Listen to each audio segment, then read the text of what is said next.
Hi, I'm Chief Rodriguez, and welcome, and thanks for tuning in. Today we're going to talk about a couple of issues that the Browns Police Department is going to be addressing and wants to address with our viewers and our citizens and residents. The first one is an ordinance that regulates junked vehicles. Your police department, together with our code enforcement and our health department, is going to be targeting junked vehicles in the Brownsville area.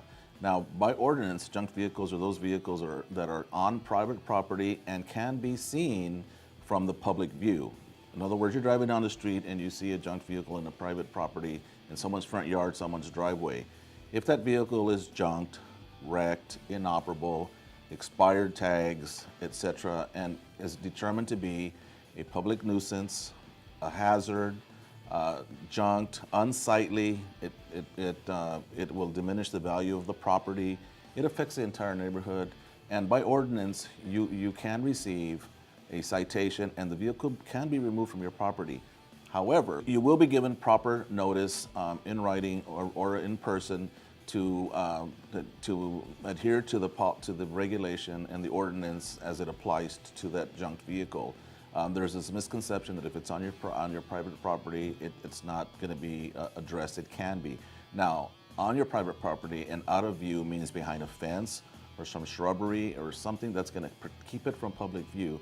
This is consistent with what we're trying to do and what we're hearing from residents in Brownsville about concerns they have in their neighborhoods, such as junk vehicles and abandoned cars and other hazards.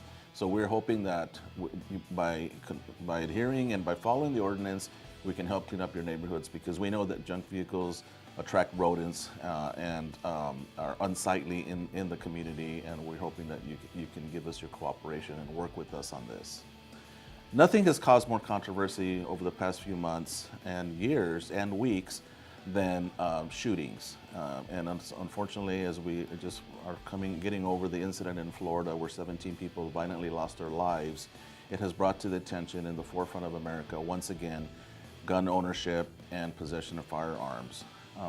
We are also closely watching these issues, and it's time to realize that no matter how you feel about gun possession, one thing every gun owner can agree on, or anybody who discusses guns can agree on, is gun safety is number one. That being said, we're reminding people that if you own a firearm, keep it locked, keep it secured, and keep it away from children or people who otherwise should not possess firearms. There are laws that regulate who can possess a firearm and who may carry a firearm. Texas pretty much mirrors the federal guidelines when it comes to gun ownership, which Texas now has open carry laws and open carry license to carry firearms. There's no more concealed except in certain locations. Please respect restrictions on where you may enter, what premises you can enter with the firearm.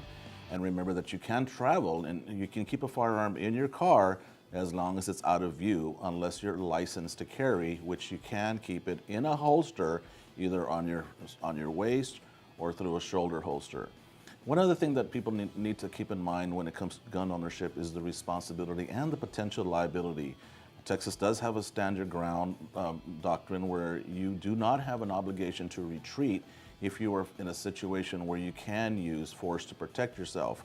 We advocate safety and responsible gun ownership as is regulated.